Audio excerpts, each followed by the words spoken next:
जानते हैं कि अल्लाह और के जा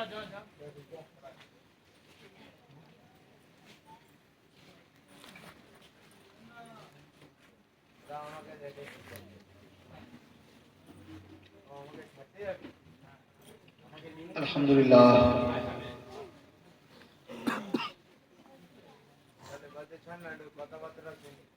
अल्हम्दुलिल्लाह वकफ़ा व सलामुन अला इबादिहिल्लज़ीना इस्तफ़ा व बअद फ़क़द क़ाल अल्लाहु तआला अल-अज़ीम फ़ी किताबिहिल करीम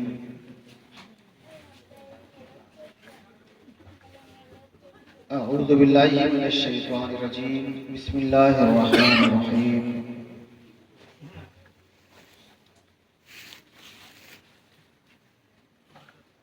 या अय्युहल्लज़ीना आमनू तक़ुल्लाहा व कूनू मअस-सादिक़ीन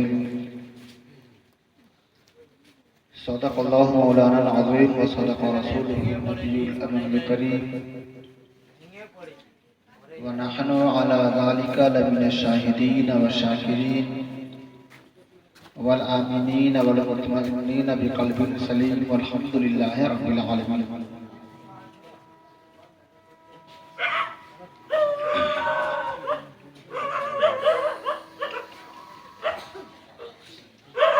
अज़ीज़ान गिरामी, सामाईन व सामिआत,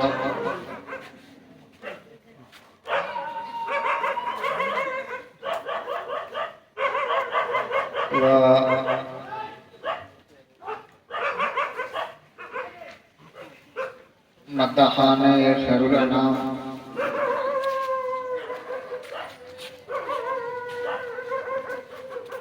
व उलमा मशाइख, अस्सलामु अलैकुम व रहमतुल्लाहि व बरकातुहू।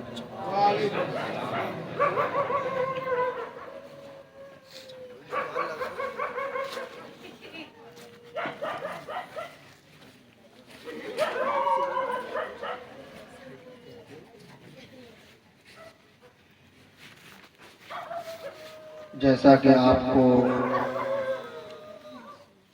ये बखूबी मालूम है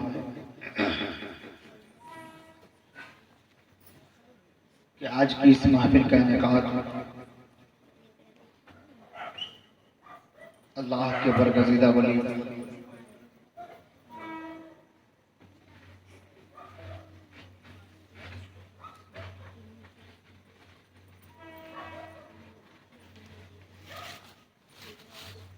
महबूब पैगंबर नूरे नजरे अली मुर्तज़ा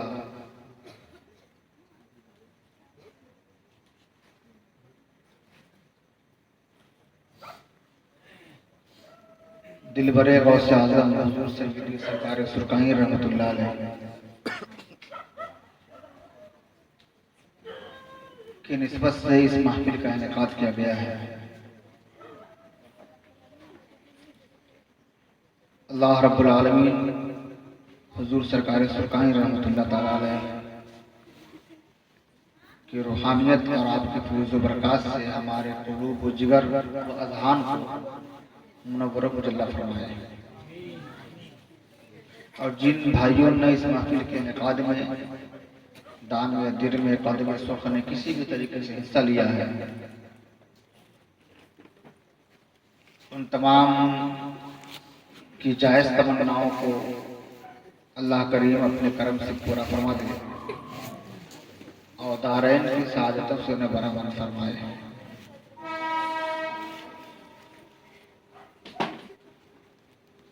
चूँकि ये एक साल लॉकडाउन रहा है।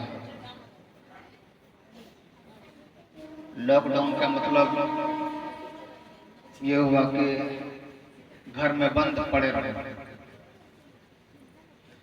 तो बंद पड़े पड़े हर कोई सुस्त हो गया है।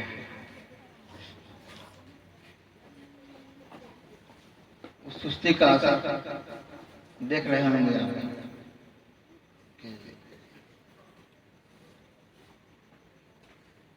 ये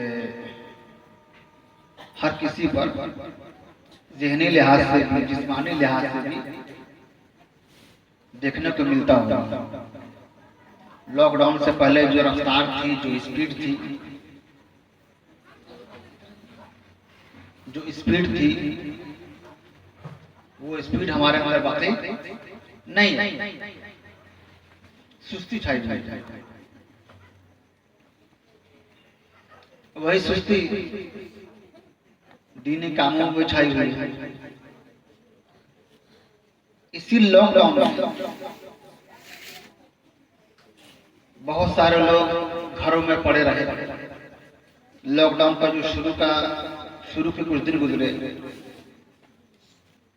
वो दिन तो बहुत खतरनाक थे।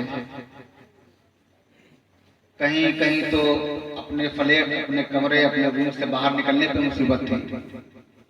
कहीं लोग निकलते भी थे, अगर खास हिस्सत का निकलते थे, फिर उससे आगे जाने की इजाजत न थी। फिर बाद में 2 महीना के बाद कुछ नरमी आना शुरू हुई, धीरे धीरे नरमी आई।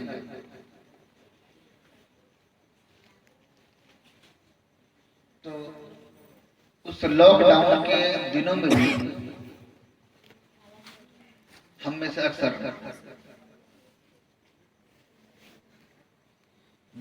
घर में पड़े रहे, न कमाना, न कोई काम करना, न किसी रिश्तेदार के यहाँ जाना, न रिश्तेदार का आना, न किसी से मिलना, न किसी से जुलना, न कोई काम। बल्कि हद यह है कि दिमाग में नहीं पड़ता था कोई डॉक्टर के यहाँ में नहीं जाना। मगर इन तमाम के बावजूद जरा जायजा ले लेंगे अपने, थोड़ी सी बात में रख दिया हूँ कि जरा जायजा ले लेंगे अपना कि उन बंद के दिनों में घर में बेकार पड़ के भी हमने कौन सा काम किया है। एक नौजवान आदमी है बिहार के, मुजफ्फरपुर के, कॉलेज का लड़का, वो आईए का स्टूडेंट। वो कॉन्स्टिट्यूशन ऐसे नाजरा पड़े हुआ था। लॉकडाउन का हक उसी ने अदा किया है। लॉकडाउन के अंदर वो कुरान करीम का हाफिज बन गया। जी, कोई काम तो है नहीं, पढ़ाई नहीं, ना कोई काम था, ना कोई पढ़ाई था, नहीं कहीं जाना था, ना कहीं आना था। क्या करे भाई, ये कब तक चलेगा? बेचारा लग गया कोशिश में। और पढ़ता याद करता रहा। मोहल्ले के इमाम साहब उनको सुनाता बेचारा हाफिज कुरान बन गया। तो करने वाले इसमें भी कर ले जाते हैं, और न करने वालों के 60 साल 70 साल उम्र बीत जाती है, 50 नहीं करेगा। बस आइए कुछ कहने और सुनने से कब जरा हम लोग एक बार मिलकर दूर बात पढ़ लें। अल्लाहुम्मा सल्ली अला सय्यिदिना व शफीइना व हबीबिना व करीमिना व नबीना व मौलाना मुहम्मद व अला आलिहि व अस्हाबिहि व अज़वाजिहि व अहले बैतिहि अजमाइन। एक मरतबा पढ़ लीजिए। अल्लाहुम्मा सल्ली अला सय्यिदिना व शफीअना व हबीबिना व करीबना व नबीजना व मौलाना मुहम्मदिन व अला आलिहि व अस्हाबिहि व अज़वाजिहि व अहले बैतिहि अजमईन। अल्लाह रब्बुल आलमीन कलाम अज़ीम में इरशाद फरमाता है कि या अय्युहल्लज़ीना आमनु तक़ुल्लाह व कुनू मअस सादिक़ीन, ए ईमान वालों अल्लाह से डरो और सच्चों के साथ हो जाओ।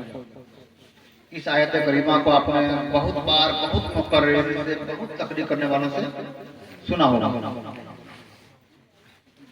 बल्कि वो लोग जो जलसा जुलूस में या मस्जिद में जिनका जाना उनको ये आयत लगभग याद हो गई होगी।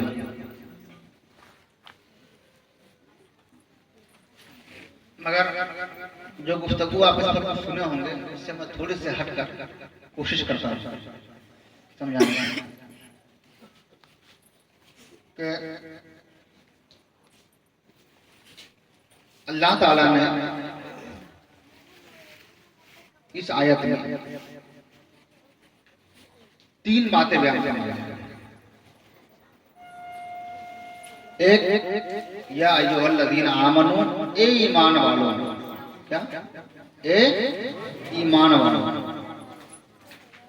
दूसरे, इत्तक़ुल्लाह, अल्लाह से डरो। तीसरे, वकुनू मअस सादिक़ीन, और सच्चों के साथ बोलो। तो ऐ ईमान वालों अल्लाह से डरो और सच्चों के साथ बोलो, ये उर्दू हो गया और उसको ठेठ अपनी जुबान में कहा जाएगा। तो ऐ ईमान वालों अल्लाह से डरो और सच्चों से चिपक जाओ। ठीक है, सच्चों से चिपक जाओ। तो ये मेंटलिटी है हमारे अंदर और मुसलमानों के अंदर कि हम मुसलमान हैं, हम मुसलमान हैं, हमने कलमा पढ़ लिया, कलमा पढ़ते हैं, नमाज और कुरान करते हैं, तो काफी है, हमारा काम हो जाएगा। मगर कुरान हमारी सोच के बरखिलाफ हमें कुछ हुक्म दे रहा है। दरअसल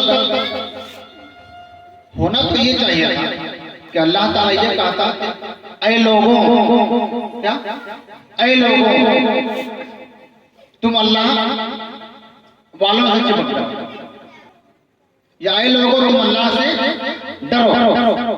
मगर ये हुक्म इस आयत में जो हुक्म है ना लोगों को है ना काफिरों को है।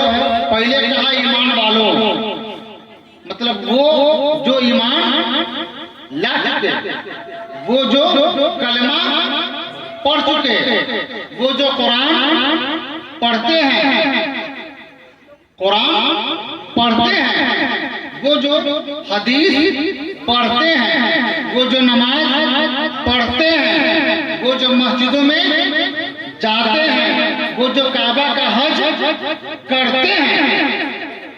कुछ फर्क समझ आ रहा है? नॉन मुस्लिम को नहीं कहा, गैर मुस्लिमों को नहीं कहा, जो इनकार करते हुए नहीं कहा, जो कलमे पढ़ते हैं, जो ईमान ला चुके हैं। ऐ ईमान वालों, हे मुसलमानों। मौला जब हम मुसलमान हो ही गए, जब हम ईमान लेते ही आए, जब हम कलमा पढ़ते ही हैं, जब हम कुरान पढ़ते ही हैं, तो अब हम क्या करें? ना, तुम्हारा सिर्फ कलमा पढ़ना काफी नहीं, सिर्फ नमाज पढ़ना काफी नहीं, तो क्या करें हम? इत्तक़ुल्लाह, अल्लाह से डरो।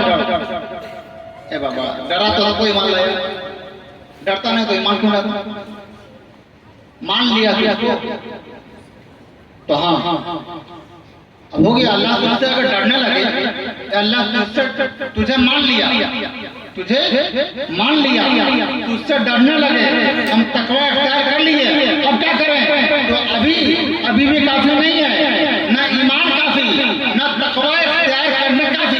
मतलब जब न ईमान काफी न नेक बनना काफी, जब तक कि तुम किसी नुक्कार से चिपकोगे नहीं तुम कामयाब नहीं हो। तो अल्लाह ने ये लॉजिक रखा। ठीक है, यहाँ तक बात समझ आई। अब थोड़ा हम बात करते हैं। अभी मुझसे हजरत मोहसिन गिरामी कारी अमानुल्लाह साहब के खिलाफ गुफ्तगू फरमा रहे हैं।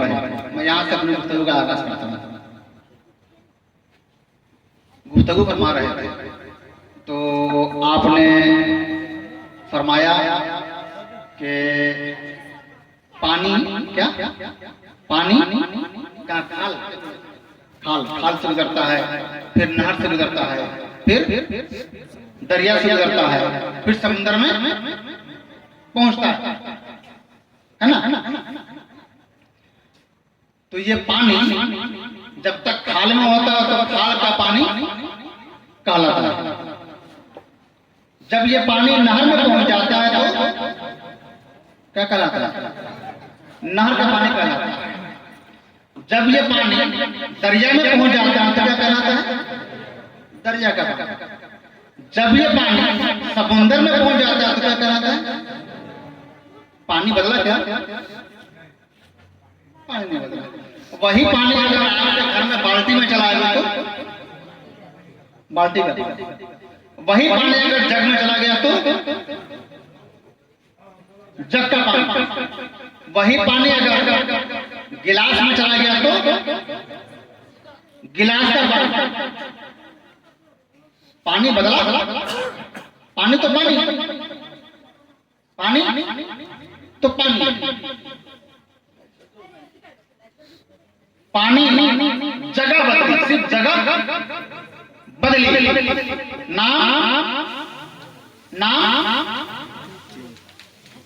नाम बदल गया, चीज वही थी। गिलास में है तो गिलास का पानी, अब उसको गिलास से जोड़ दिया गया।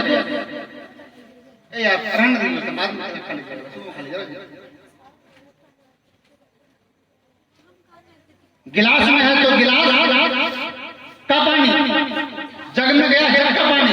पानी वही पानी है, पानी पानी वही पानी है।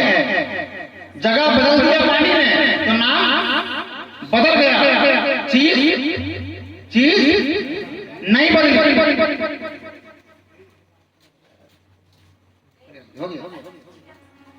चीज नहीं बदली। दूसरे पढ़ लीजिए। अल्लाहुम्मा सल्ली अला सय्यिदिना व शफीना व हबीबिना व करीमिना व मौलाना मुहम्मद व अला आलिहि व अस्हाबिहि व अज़वाजिहि व अहलिhi। तो जैसा होता क्या जो रटे हुआ था रटे एक लाइन से रटा हुआ चलता, रटा हुआ नहीं होगा तो मसला हो जाता है। जब तक वो चीज वही पानी हमारे घर में है, हम उसको कोई और नाम दे रहे हैं। वही पानी अगर नहर में चला गया है उसे हम कोई और नाम दे रहे हैं। वही पानी दरिया में चला गया है उसे कोई और नाम दे रहे हैं। वही पानी समुद्र में है उसे कोई और नाम दे रहे हैं। अच्छा, एक बात बताइए, पानी सबसे ज्यादा कहाँ है? पानी सबसे ज्यादा समुद्र में। उसका जगह जम करो तो होना तो ये चाहिए था कि समुद्र से, अच्छा दरिया कहाँ से निकलता है? दरिया जो बहती है, दरिया में जो पानी आता है कहाँ से आता है? किसी ने देखा है समुद्र से दरिया बहते हुए?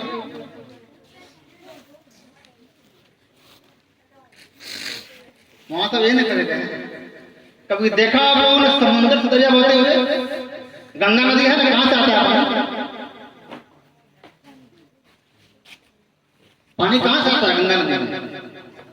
पहाड़ से, हिमालय पहाड़ जो देखते हैं वो। ठीक है,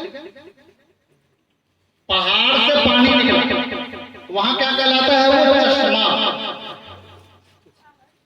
पानी कहां से निकला? पहाड़ से। क्या कहलाया? चश्मा आगे बढ़ा, कुछ मिकदार बढ़ गई उसकी, बहाव तक की रफ्तार पकड़ लिया उसने, कहलाया नहर। फिर कई नहरें इकट्ठी मिल गई और मिकदार बढ़ गई, कहलाया दरिया।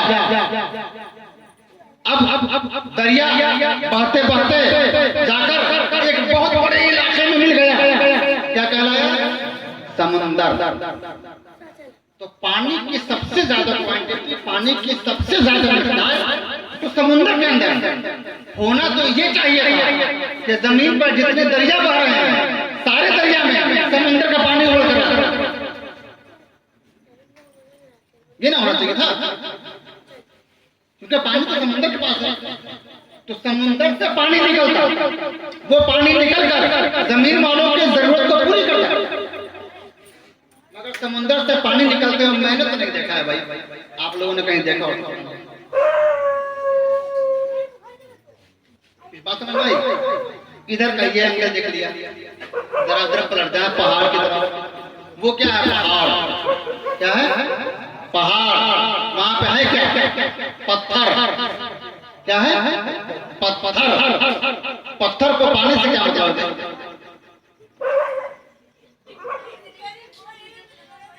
पत्थर से क्या? पत्थर से पानी निकल रहा है। पत्थर से क्या पानी निकला है? अल्लाह के रास्ते पत्थर घर में निकलेगा पानी? तो उधर पत्थर है जहां पर पानी का नाम और निशान न था, कुदरत ने वहां से पानी निकाला। उधर पत्थर है जहां पर पानी का कोई मतलब न था, कुदरत ने वो जहां से पानी का कोई मतलब न था वहां से पानी निकाला। इधर समुंदर है जहां पानी की आशा है, मगर समुद्र का पानी हमको नहीं पिलाया, हमको पीने के लिए दिया, हम तक जो पानी पहुंचाया, जमीन को जो सैराब किया, उसके जमीन को सैराब करने के लिए पानी कुदरत कहां से निकलता है? निकलती है पहाड़ से। आई बात समझ में? कुछ लगा? समझ आया क्यों ऐसा निजाम रखा? अब दुनिया में देखते हैं भाई, फूल फूल फूल कहां से आ रहे हैं? बागीचे। बागीचे में तो फूल नहीं डाला जाता है,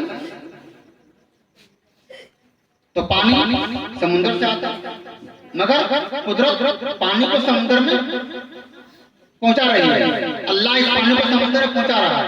यह और बात है कि फिर उसी समुद्र का पानी किसी और अंदाज से पहाड़ तक पहुंच रहा है। पानी जा रहा है पहाड़ के पास समुद्र ही से, मगर हमारे सामने नहीं, हमें दिखाकर नहीं, हमें दिखाकर नहीं, हमें दिखाकर ये है कि हमें अपने पत्थर से पानी दे रहा है और उस पानी को कई रास्तों से गुजार रहा है। हमें पत्थर से पानी इसलिए दे रहा है कि ताकि तुम ये ना देखो कि ये पत्थर से पानी क्यों निकल रहा है। बस यहाँ यह हाल है कि झोलियां सबकी भर दी जाती है, देने वाला नजर नहीं आई। आई बात समझ में? झोली गढ़े भर गए, नाले भर गए, नाले भर गए, नहरें भर गई, दरिया को भर दिया गया, देने वाला नजर नहीं आया। पानी निकल कहां से रहा है? नजर नहीं आया। बिला तस्बीह जो कुछ कायनात वालों को मिलता है, मोहम्मद अरबी के दरबार से मिलता है। मोहम्मद अरबी का दरबार समुद्र है, मगर उस समुद्र से तुम्हें डायरेक्ट नहीं मिलता। किसी को शेख अब्दुल कादिर जिलानी के जरिए से मिलता है, किसी को गरीब नवाज मुर्शिद चिश्ती के जरिए से मिलता है, किसी को साबिर खैरी के जरिए से मिलता है, किसी को महबूब इलाही के नाम से मिलता है, किसी को सरकार सुरकानी के जरिए से मिलता है। आता वहीं से मगर मिलता इधर से। झोलियां सबकी भर दी जाती हैं, देने वाला नजर नहीं आता। तो पानी पूरे जमीन पर पहुंचा दिया जाता है, पानी पूरे जमीन पर पहुंचा दिया जाता है। दिखाया नहीं जाता कि ये पानी आता किधर, क्यों सिस्टम अल्लाह हमें दरअसल डायरेक्ट समुद्र का पानी अगर पिला दे, क्या डायरेक्ट समुद्र का पानी अगर हमारे घर में पहुंचा दे तो हमारे क्या हालत होगी? क्या अपना काम कर सकेंगे? पी लेंगे, खा लेंगे, कपड़े धुल लेंगे, गुजारा होगा हमारा? नहीं होगा। क्या नहीं होगा? क्यों? क्योंकि समुद्र के अंदर जो पानी है वो समुद्र की अपनी क्वालिटी के हिसाब से है। पहाड़ से तो पानी निकला, चश्मे से पानी निकला, वो अलग क्वालिटी है। आई बात समझ? चश्मे से पानी आया उधर से, मगर जब यहां से निकला इसकी क्वालिटी अलग है। यह हमारी जरूरतों को पूरा करने की क्वालिटी है। वहां जो है वो क्वालिटी अलग है। वहां से लेने के लिए समुद्र से लेकर तुम्हें फिल्टर करके तब पिलाया जाएगा। अगर समुद्र से डायरेक्ट पियोगे तो तुम्हारा कलेजा, तुम्हारा फेफड़ा, तुम्हारी किडनी, तुम्हारा लीवर सब खराब हो जाएगा। तुम इस्लाम नहीं हो, तुम्हारी यह हैसियत नहीं है। ठीक वैसे ही कुरान अगर सिर्फ कुरान को समझ ले, कुरान को पढ़ लेने से, अरबी जान जाने से अगर इंसान को ईमान और सब कुछ हासिल हो जाता तो अरब वालों को पैगंबर की जरूरत नहीं थी। कुरान किताब काफी था। और अगर इल्म से, क्या इल्म से, अगर इल्म से ही सब कुछ हो जाता, अगर इल्म से ही कामयाबी हो जाती तो मौलाना रूम को एक दीवाने शम्स तबरेज़ के पीछे पीछे घूमने की जरूरत नहीं थी। आई बात समझ?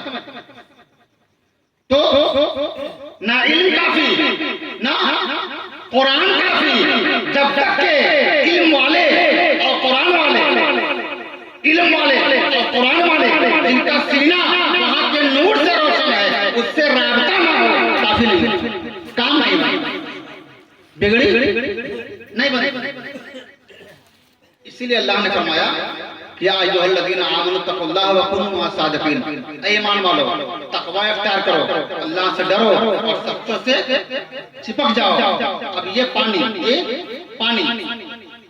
जब तक चश्मे में था, पहाड़ से निकल रहा था, हमने कहा चश्मे का पानी। ये पानी जब ये नहर में पहुंचा, हमने कहा नहर का पानी। ये पानी जब दरिया में पहुंचा, हमने कहा दरिया का पानी। ये पानी जब समुद्र में पहुंचा तो हमने कहा समुद्र का पानी। वो नूर जो हमारे रब का जलवा है, जब ये नूर मदीने में उतरा, हमने कहा मोहम्मद अरबी। जब ये नूर बगदाद में रोशन हुआ, हमने कहा शेख अब्दुल कादिर जिलानी। जब ये नूर अजमेर में आया, हमने कहा दिया गरीब नवाज मोहरुद्दीन चिश्ती। जब ये नूर दिल्ली पहुंचा, हमने उसी नूर को महबूब इलाही का नाम दिया।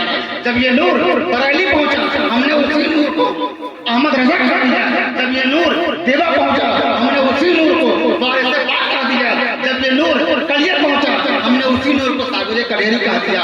जब ये नूर सरकाही पहुंचा, हम उसी नूर को सरकार सरकाही के नाम दिया। नूर वही है, क्या नूर वही है। वहां जब पानी ने जगह बदला था, नूर वही है, उसने लिबास बदला है। नूर वही है, लिबास बदला है, जिस्म बदला है, ढांचा बदला है, हमें दिखाई देने का जलवा बदला है, नाम बदल गया। बात समझ आ रही है?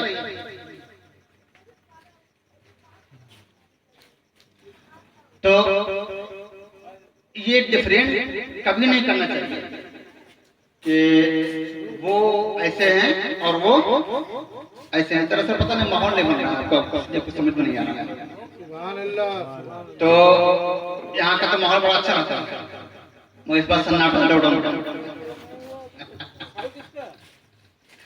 तो दोस्तों हमें ये कोशिश करनी चाहिए कि कि हम अल्लाह वालों से चिपके, क्या अल्लाह वालों से चिपके,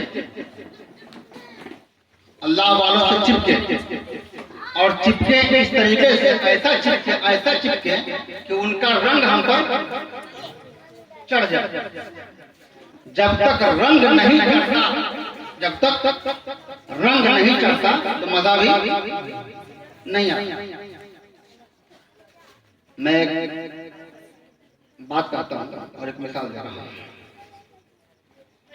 आप लोगों ने बहुत सुना होगा और बहुत बार बहुत जगह वाकयात भी सुने होंगे कि, और बहुत शौक से, अलग बात है तो वो सिलसिला की वजीफा पढ़े ना पढ़े वो और बात है, मगर फेंकता जरूर, बातें लंबी लंबी करता जरूर।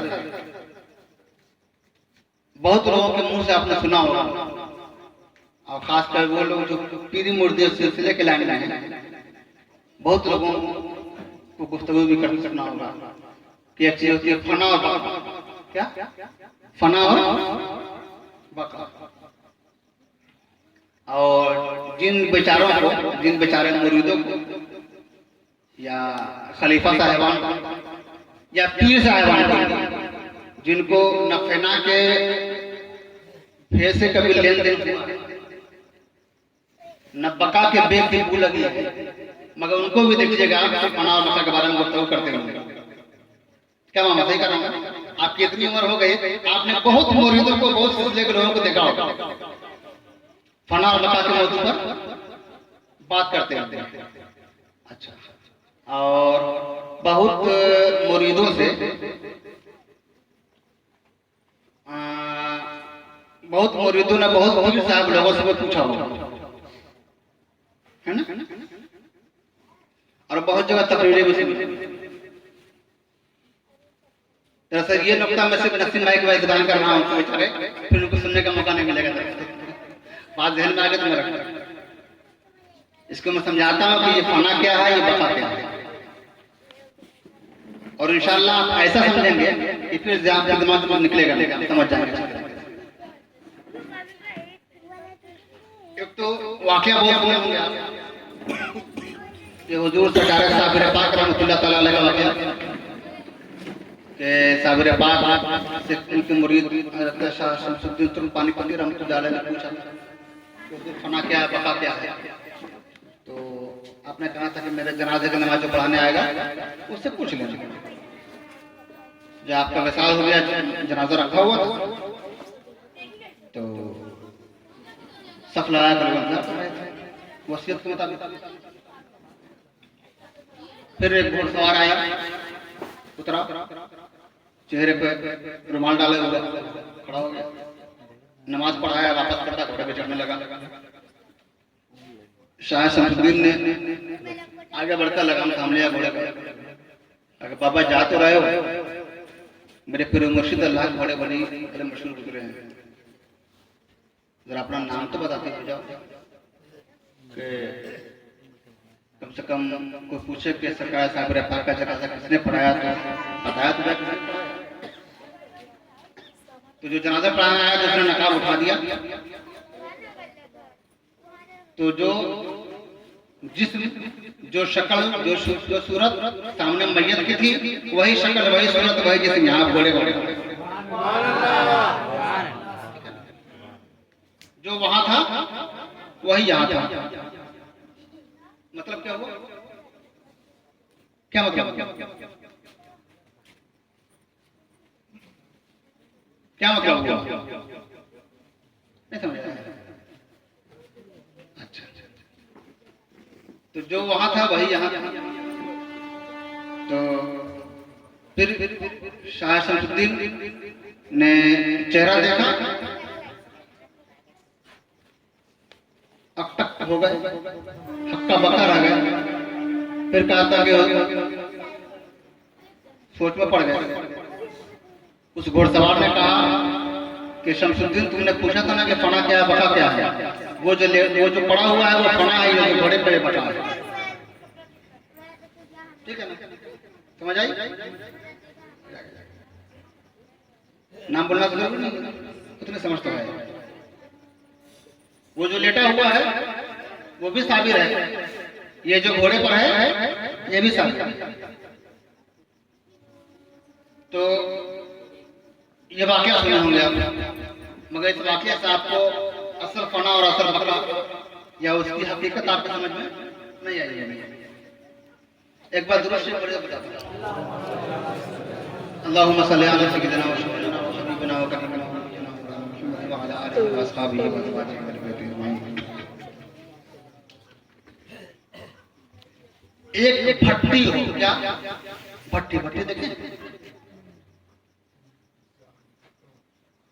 जिससे आग निकलता हो, जहां आग हो,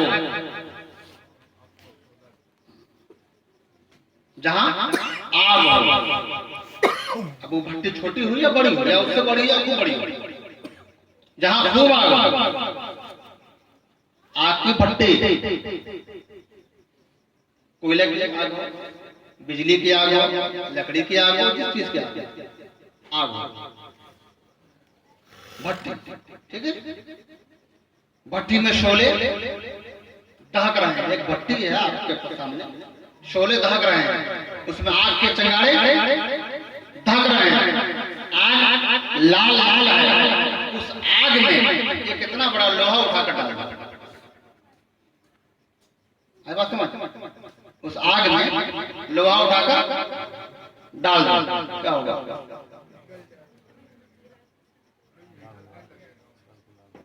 फौरन डालेगा, पिघलने लगेगा।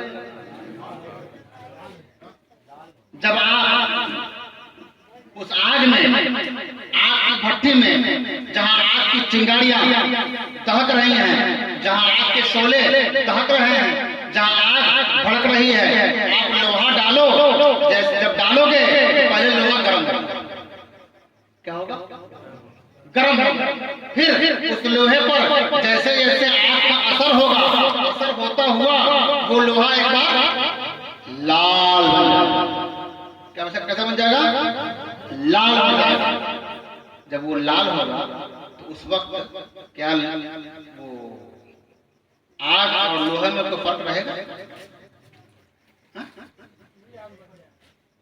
लोहा आग की तरह बन जाएगा, लोहा आग की तरह बन जाएगा। उसके बाद फिर जमाना है, वक्त ऐसा आएगा उसको उतना टेम्परेचर मिलेगा तो वो लोहा पिघलेगा, ठीक है। तो एक अलग प्रोसेस है, उधर बाद में आएगा। लोहे को हमने आग में डाला, लोहे को हमने आग में डाला।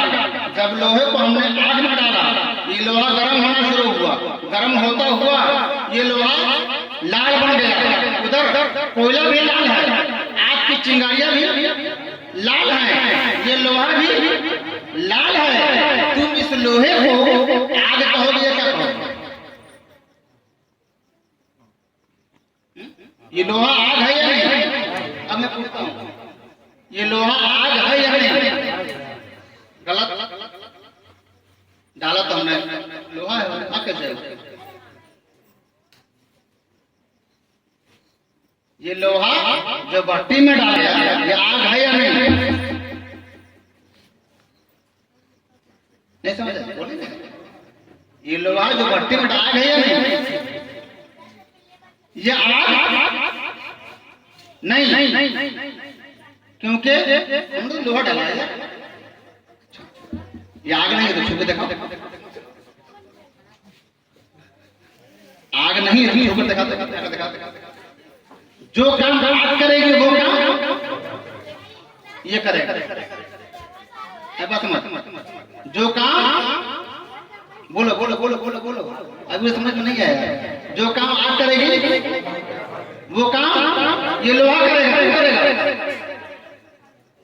क्यों करेगा ये काम? क्योंकि आग के संबंध में रहकर, आग से टच रहकर, आग के बीच में रहकर आग का रंग लोहे पर चढ़ गया है। आग का रंग लोहे पर चढ़ गया। लोहा था जब तक आप भट्टी के बाहर था, जब ये लोहा भट्टी के अंदर उतर गया तो अब जो रंग आग का, वो रंग लोहे का, जो खासियत आग की वो खासियत लोहे की, जो असर आग का वो असर लोहे का, जो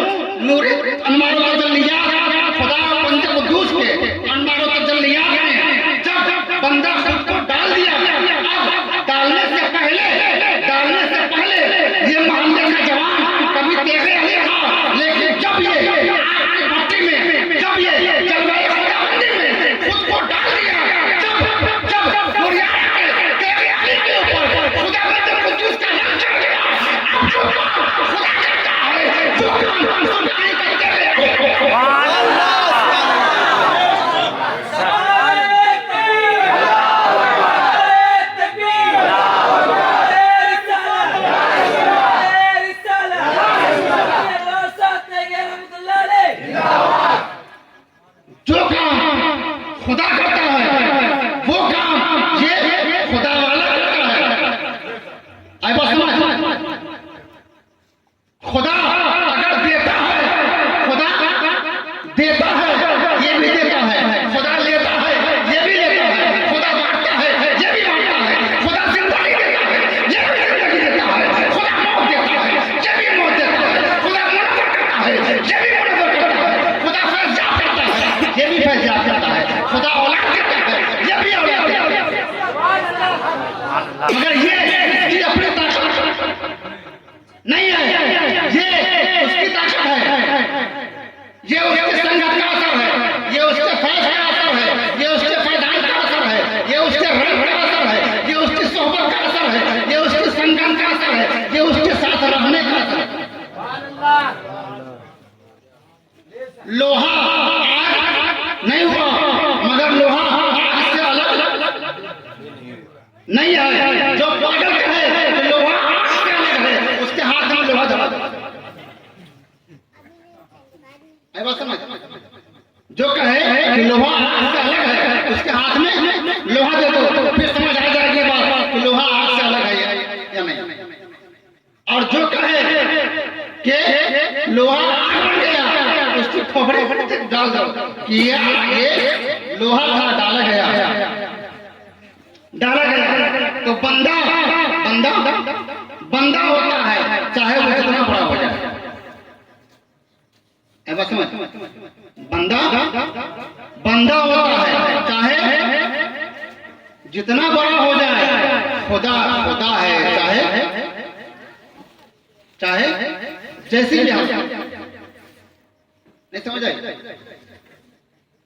बंदा बंदा है, बंदा है, चाहे वो सुरखानी में चले, चाहे वो अजमेर में चले, चाहे वो बगदाद में चले, चाहे वो मक्के में चले, चाहे वो मदीने में चले। बंदा बंदा है, चाहे मोहम्मद की शक्ल में वो अर्श आज़म पे चले। बंदा बंदा है।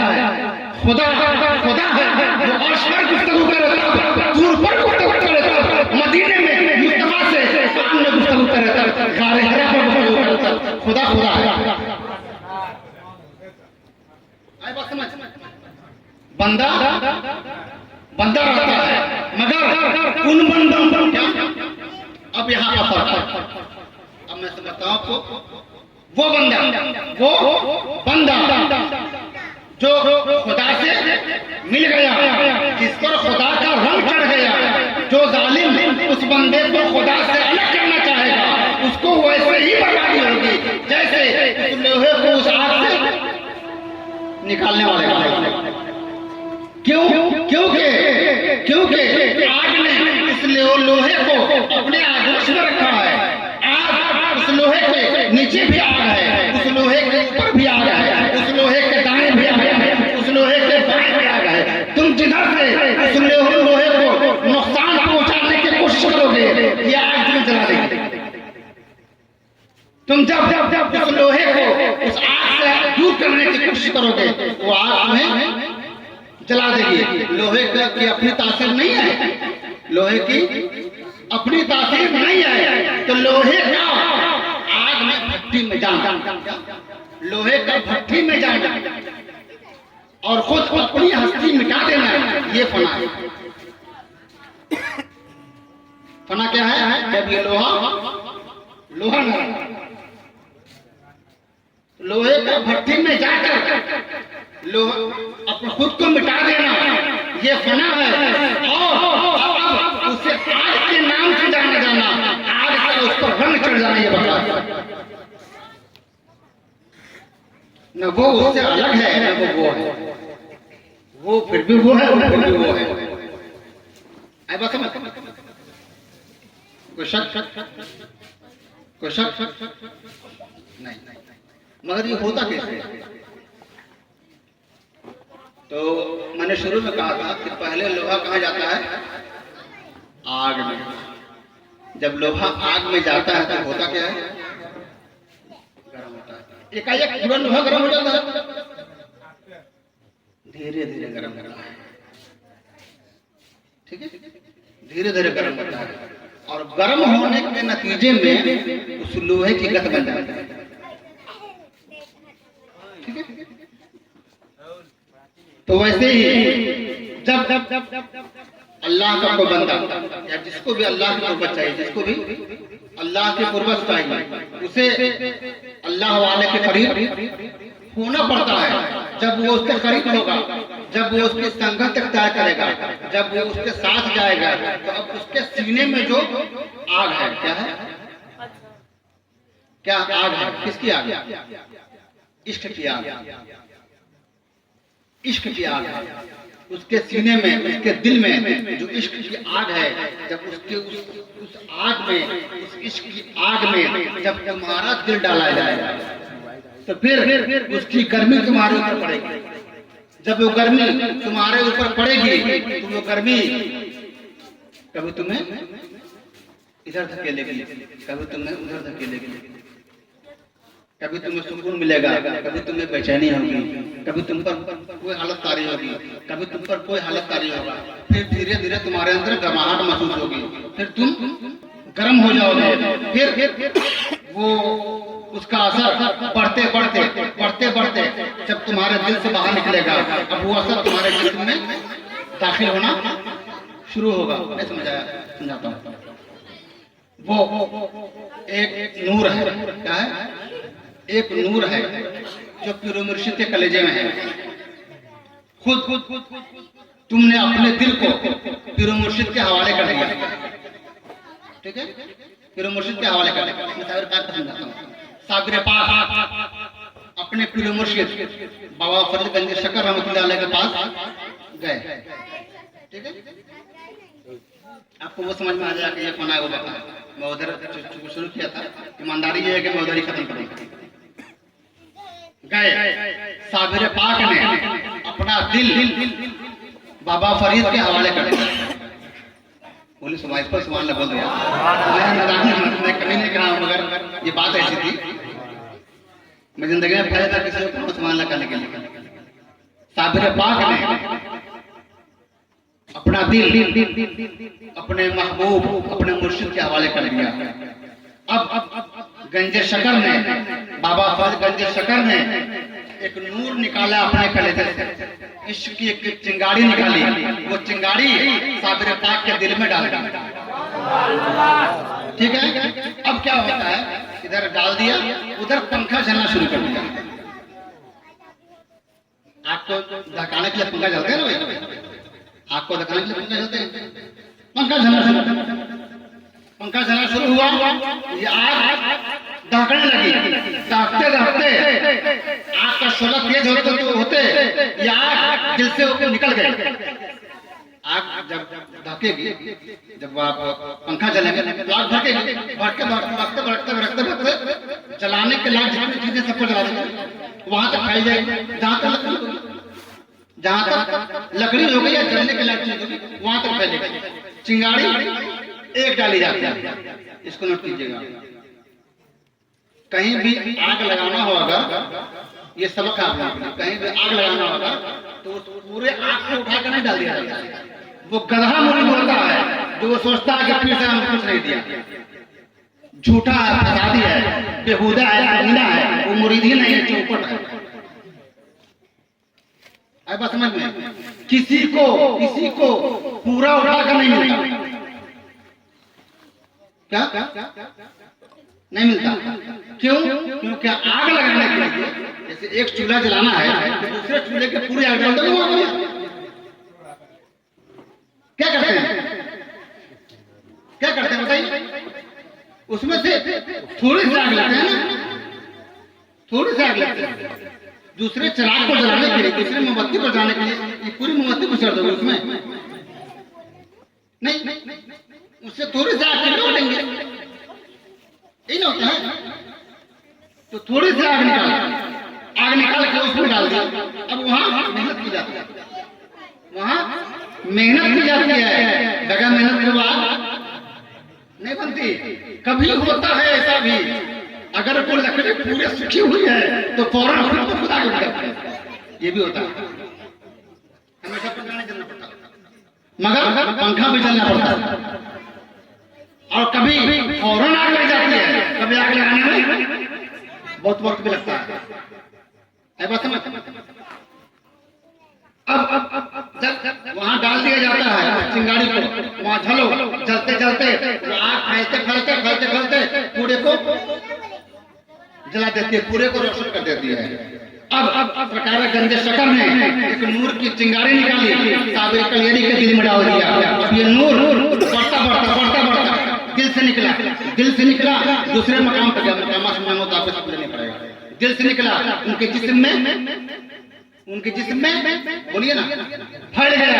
अब ये नूर सीने में फैला, सीने से फैलता हुआ टांगों की तरफ गया, हाथ की तरफ गया, पांव की तरफ गया, उंगलियों में घुस गया। कहां घुस गया? उंगलियों में घुस गया ये नूर, सर में घुस गया ये नूर, आंख में घुस गया ये नूर, जुबान में घुस गया ये नूर, कान में घुस गया। नूर की शक्ल बन गई। आई बात समझ में? नूर की शक्ल बन गई, नूर का जिस्म बन गया, आग का जिस्म बन गया, आग का जिस्म बन गया। पूरा सर से पैर तक आग ही आग, सर से पैर तक नूर ही नूर। एक जिस्म वो है जो मिट्टी का बना हुआ ऊपर से, एक जिस्म उसी साबिर कलियरी के अंदर नूर का बन गया जो साथ जो गंजे शक्ल में डाला।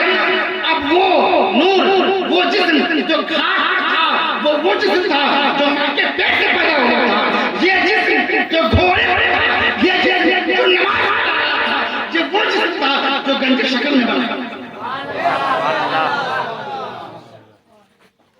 तो मां की कोख ने जिस जिस्म को बनाया, मां की कोख ने मां की गोद ने जिस जिस्म को बनाया, जमीन की गोद ने उससे ले लिया।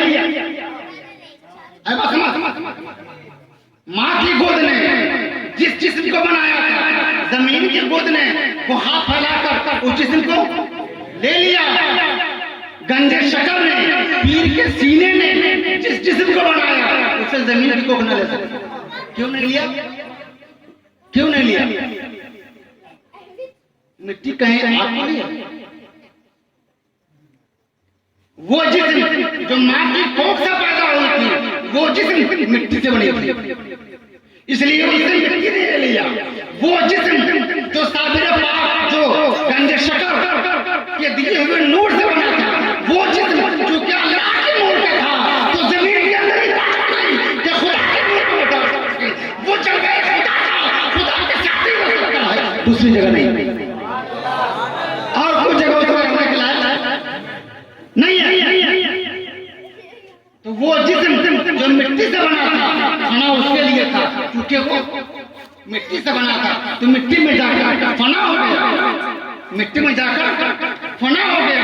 वो जिस्म जो खुदा के नूर से बना था, अल्लाह को, अल्लाह के नूर को फना नहीं, अल्लाह बाकी है, उसका नूर बाकी है, उसका अनवार बाकी है, उसकी तजल्लियात बाकी है, तो ये नूर भी बाकी है। वो फना हो गया, ये बका हो गया।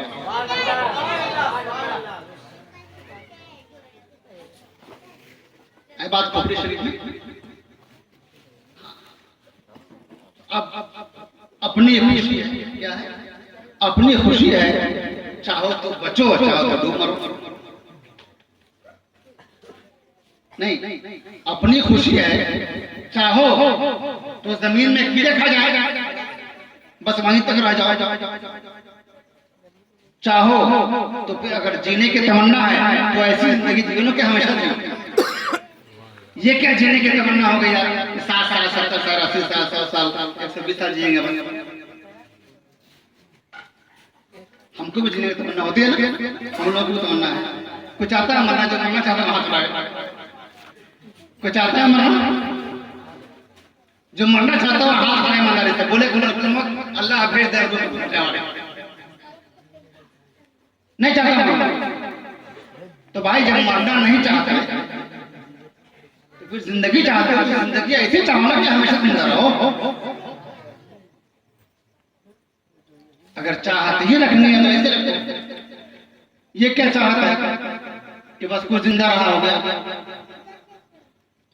या ऐसी क्या चाहत हो गई कि हम बस बेटा बेटी की शादी करने हो गया, लेकिन जब बेटा बेटी की शादी हो जाती है, पोता पोती हो जाता है, कुछ पोता पोती की शादी भी कर लेते, देख लेते पोता पोती की शादी फिर जाते। तो हम समझते हैं कि ये औलिया अल्लाह बहुत सीधे सपाटे हैं। क्या सीधे सपाटे भोले भाले होते हैं, वो बहुत तेज बड़े होशियार। हम दुनिया वाले, हम दुनिया की जिंदगी के लिए मरते हैं, हम दुनिया की जिंदगी के लिए मरते हैं जिसकी कुछ उम्र है, तो हम सबको होशियार समझते हैं। मगर वो सबसे होशियार है, वो आखिरत की जिंदगी के लिए जीते हैं, आखिरत की जिंदगी के लिए जीते हैं। वो सारे कुछ तो करते हैं ताकि हमारी उम्र सबसे पिछड़ी हो। हम अपने जुगाड़ में, वो अपने जुगाड़ में। असल में क्या है कि हमने जो समझा है हम उसी के पीछे लगे, अब वो जो समझे हैं वो उसके पीछे लगे हैं। अब अल्लाह रब्बुल आलमीन हमें भी वो समझ अता फरमाए, हमें भी वो समझ अता फरमाए कि हमारे दिल में भी कुछ चसक लगता है, हमारे दिल में भी वो आग भड़क उठे, वो शोले भड़क उठे, वो कुछ इश्क की चिंगारियां हमको मिल जाए। हम लोग जिसको पूछिए कहेगा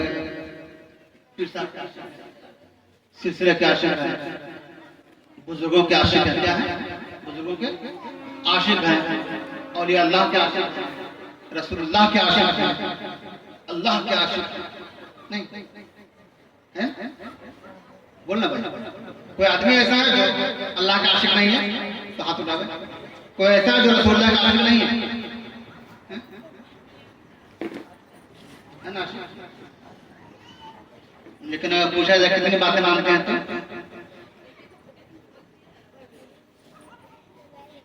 पूरे मानते हैं भाई। क्या कहने? पूरे मानते हैं, बिल्कुल मानते हैं। कितने पर चलते हो तो तब रास्ता किधर से निकलने का रास्ता है। वो आशिक क्या, वो आशिक क्या जो माशूक की बातों को टाल दे। समझ, वो इश्क क्या जो तुमको खाक न करे, वो इश्क क्या जो तुमको जलील न करे, वो इश्क क्या जो तुमको रुसवा न करे, वो इश्क क्या दूसरे तुमको न कहे कि ये फलना का आशिक है। अगर कोई किसी का आशिक हो जाता है ना तो मोहल्ले वाले समाज वाले सारे कहते हैं कि फलना का आशिक है, कहते हैं। तो इश्क आशिक बनने के लिए ये नहीं होता कि हमको कहना पड़े हम इसके आशिक हैं। नहीं, आशिक कहता नहीं कि मुझसे आशिक है। आशिक बस रहता ऐसा है ना कि दूसरे देख के बोल देता है कि उसका आशिक है। उसकी एक्टिविटी ऐसी होती है, उसका रहन सहन ऐसा होता है। तो अगर हम वाकई आशिक हैं तो फिर हम हो ऐसे कि दूसरे हमको देख के कहते कि फलना का आशिक है। अब किसका आशिक मुझे नहीं लगता, आप ठीक है। अल्लाह रब्बुल आलमीन हमें सही इश्क की समझ अता फरमाए।